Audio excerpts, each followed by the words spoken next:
Hello, dear students. Myself, Dr. A.P. Goswami, Associate Professor and Head of Biology Department of Matushri Virbaima Mahila Science and Home Science College, Rajkot. This college is affiliated to Saurashtra University, Rajkot. In BSc Semester 1, Zoology subject, Practical 10, Episode 23. In this episode, we will learn about codominance and incomplete dominance. We have already learned what is dominant and recessive characters. In this episode, we will learn the codominance and incomplete dominance. Not proper dominant and not proper recessive. Clear? So, codominance, what is codominance? In the phenomenon of codominance, both dominant and recessive characters, relationships, and both have capability to express them phenotypically in the heterozygous condition. Heterozygous condition ની અંદર એટલે કે parents dominant અને recessive, બરાબર? Capital TT અને small TT હોય. તો એક ડોમિનન્ટ છે, એક રિસેસિવ છે, પ્રભાવી છે, પ્રછન છે. હવે એની F1 જનરેશન છે એ કેવી હોય? તો કે કેપિટલ ટી અને સ્મોલ ટી એટલે કે હિટ્રોઝાઇગસ હોય, બરાબર?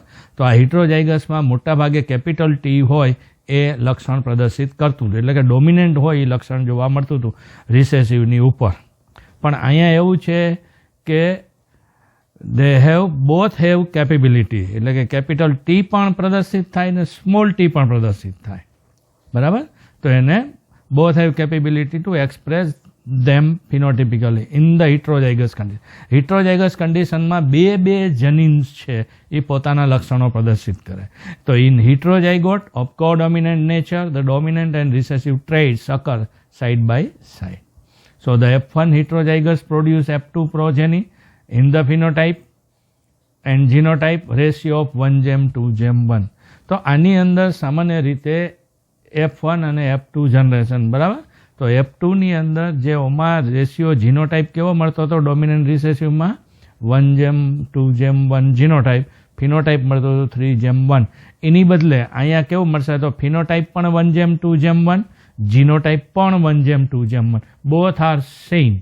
આ યાદ રાખ, ઇનકમ્પ્લીટ ડોમિનન્ટ, કારણ કે કોઈ ડોમિનન્ટ છે નહીં, કમ્પ્લીટ એટલે ઇનકમ્પ્લીટ, બે અપૂર્ણ પ્રભાવી છે.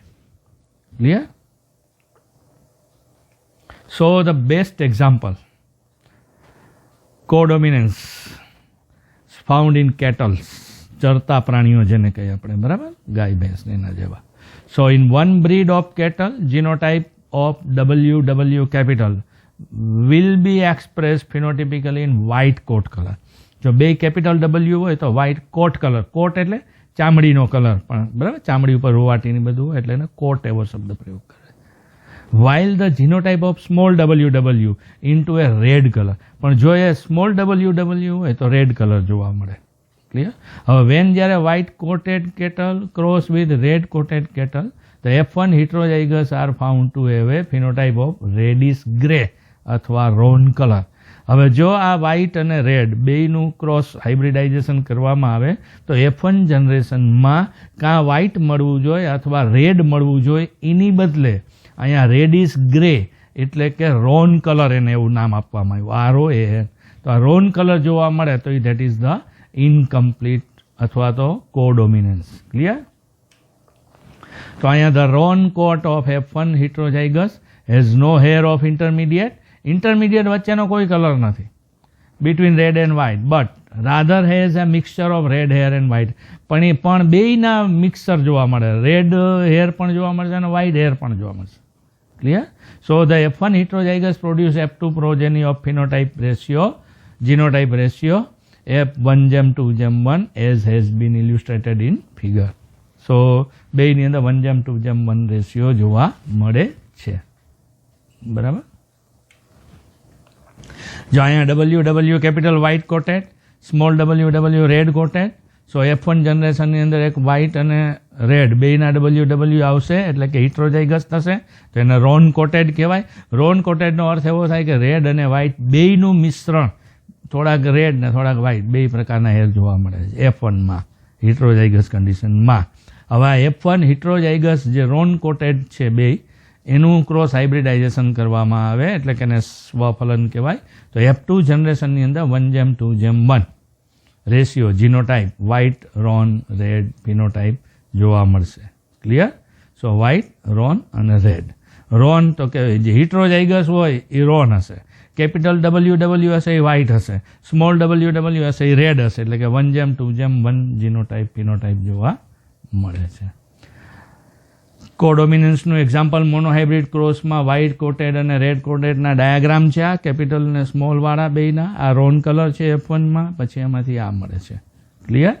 સો diagram with diagram you can understand easily. તો જો અહીંયા વ્હાઇટ છે, રેડ છે, F1માં રોન મળે છે કેપિટલ હિટ્રોઝાઇગસ. પછી આ રોન હિટ્રોઝાઇગસને F2 તો વ્હાઇટ મળે, રેડ મળે અને રોન મળે. 1:2:1 મળે છે. ક્લિયર? તો આ this is the codominance cattle. તો કે red cattle with photographs or diagrams downloaded from the net. So red cattle are homozygous, white cattle WW homozygous. Roan છે તો કે રેડ અને વ્હાઇટ બે હેર હોય જેને RW કહી શકાય. બરાબર? તો કે હિટ્રોઝાઇગસ કન્ડિશનમાં રોન હોય છે. નાવ કોડોમિનન્સનું સેકન્ડ એક્ઝામ્પલ છે. Another kind of dominance trait do not mix but they are both shown. કેટલાકનું મિક્સ નથી થતું, બે જોવા મળશે, રેડ અને વ્હાઇટ. બરાબર? So use capital letters for gene and subscripts capital letters for allele. So red cow CR, રેડનો ઉપર આપ્યો છે રેશિયોની જેમ. White bull CWW. So red and white spotted તો કે CR CW રોન જોવા મળશે બે. ક્લિયર? બેયનું મિશ્રણ જોવા મળશે. તો આ codominance I hope that you understand. બરાબર? હવે ઇનકમ્પ્લીટ ડોમિનન્સ જોઈએ. તો અહીંયા ઇનકમ્પ્લીટ અને કોડોમિનન્સ બેયનું કમ્પેરિઝન આપ્યું છે. જો ઇનકમ્પ્લીટમાં શું કર્યું છે કે રેડ અને વ્હાઇટ ફ્લાવર છે બે. બરાબર? પેરેન્ટ્સ તરીકે. હવે એની F1 જનરેશનમાં જો રેડ અને વ્હાઇટ બેયનું મિશ્રણ આવે તો ઇનકમ્પ્લીટ ડોમિનન્સ કહેવાય. પણ બે જોવા મળે, રેડ પણ જોવા મળે અને વ્હાઇટ પણ જોવા મળે, જો બેન્ડ્સ પટ્ટા બતાવે તો એને કોડોમિનન્સ કહેવાશે. ક્લિયર? તો જ્યાં રેડ અને વ્હાઇટનું પિંક જોવા મળ્યું, ઇનકમ્પ્લીટ થયું. રેડ પણ ન થયું પ્રદર્શિત, વ્હાઇટ પણ ન થયું, બેયનું ભેગું થયું. ઓલા રાજકારણ જેવું, તું નહીં હું નહીં, ત્રીજું જ કહું નવું. બરાબર? એના દેટ ઇઝ ધ ઇનકમ્પ્લીટ. આ સ્લાઇડ ઉપરથી તમે સમજી શકશો બેયનો ડિફરન્સ.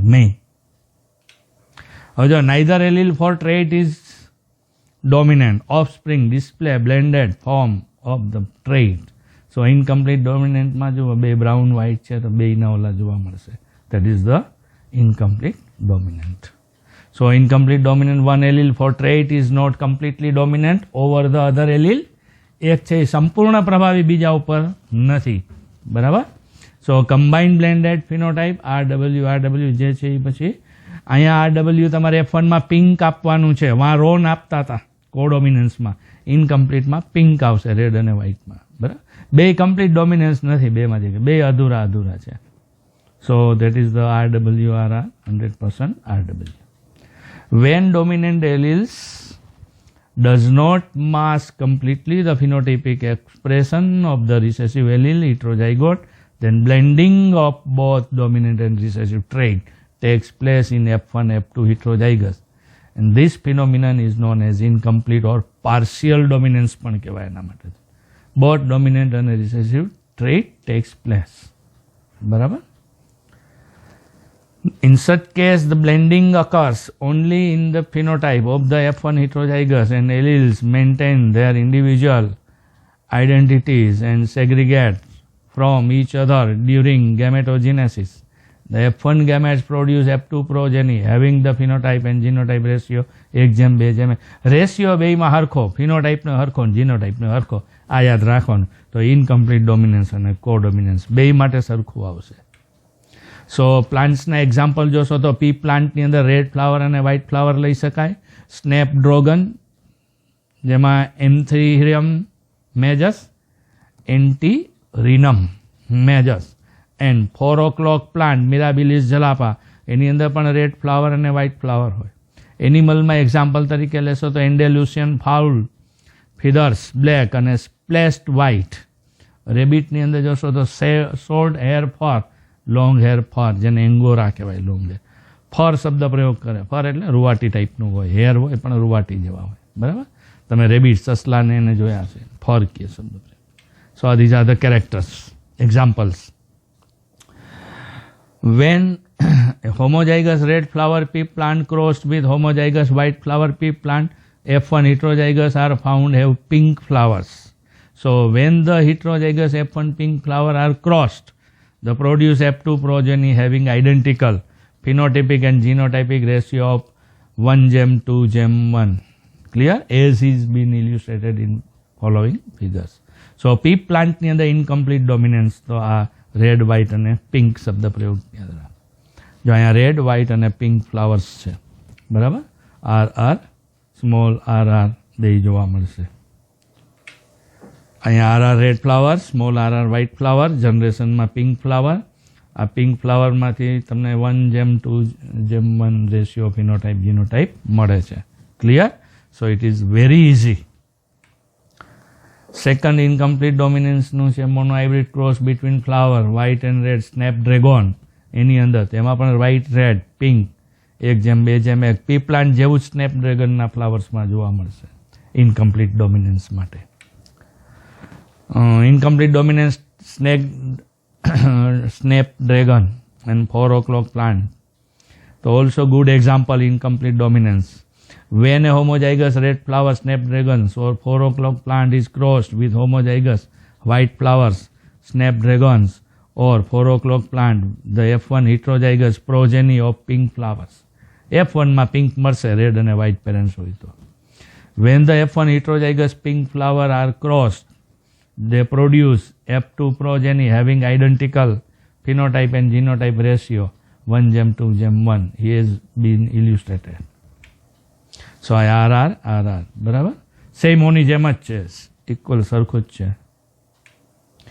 એન્ડેલુસિયન ફાઉલ એનિમલમાં જોઈએ તો કે many example of incomplete dominance are found in many animals. Best example of incomplete dominance is found in Andalusian foul.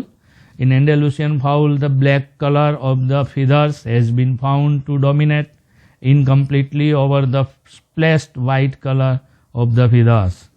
When a black feathered fowl is crossed with a white feathers fowl, F1 hybrid are found to have blue feathers.